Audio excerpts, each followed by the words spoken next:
Hello, c'est HR, votre chroniqueur. Je viens de voir sur Canal+ la série Twisted Metal. Honnêtement, c'est une dinguerie.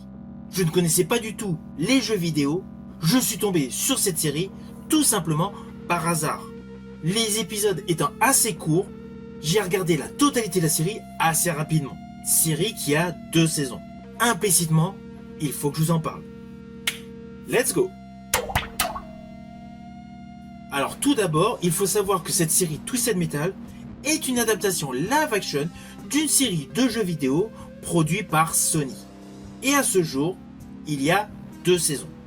Créée par Rhett Reese et Paul Wernick, à qui l'on doit jadis Zombieland. Alors le genre est officiellement de l'action et du post-apocalyptique, mais il y a beaucoup d'humour, beaucoup de punchline, beaucoup de décalage. Et elle est principalement portée par l'acteur Anthony Mackie, alias Captain America, avec l'histoire suivante.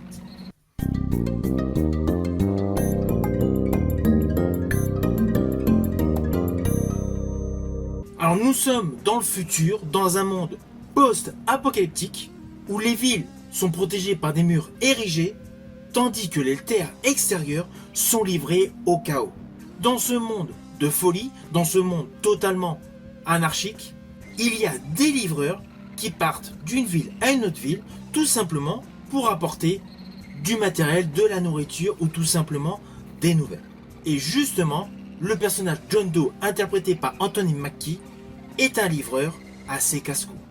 Et ce livreur doit justement livrer un colis précieux à un endroit qui est totalement à l'opposé de son origine.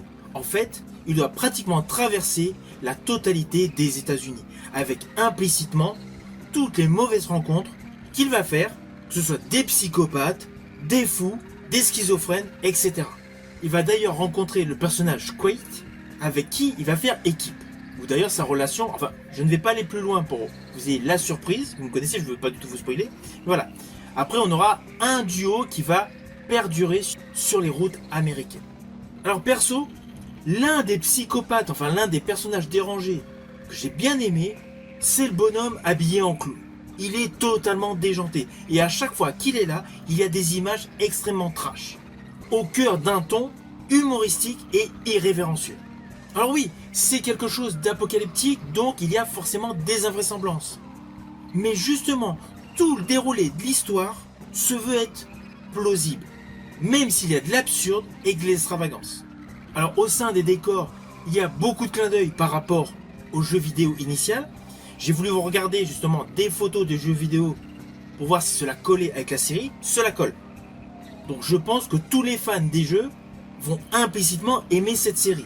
Moi qui ne connais absolument pas les jeux Twisted Metal, j'ai été totalement emballé. Car l'humour décalé dans un monde post-apocalyptique, avec de belles scènes d'action et des moments trash, avec de surcroît un personnage haut en couleur selon moi, le personnage John Doe interprété par Anthony Mackie, qui interprète un héros sans passé, cela assure un véritable spectacle. Alors oui, la profondeur émotionnelle n'est pas une pierre angulaire dans cette série, c'est évident. On est très second degré. Beaucoup de choses sont totalement prévisibles.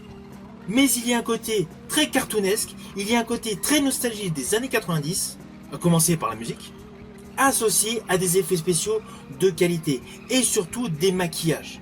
Tout ce qui est make-up dans cette série est particulièrement réussi. Alors il est vrai qu'il y a certains décors, comme à un moment précis où il y a une personne âgée donc, qui meurt et au volant de sa voiture, la voiture va aller dans le vide. Là, les effets spéciaux, on sent que le budget est limité. Mais on oublie rapidement. Cela n'est qu'un détail. Car tout le fond de la série est de bonne facture. C'est une série totalement fun, totalement décomplexée, qui assure un divertissement à tous les fans de personnages totalement barrés, de bastons totalement déjantés et d'un humour décalé. Alors au final, naturellement, c'est une série que je vous invite à découvrir. Perso, je l'ai découvert sur Canal+. Elle vaut le détour et surtout assure un bon divertissement. Je vous dis à bientôt pour une prochaine vidéo.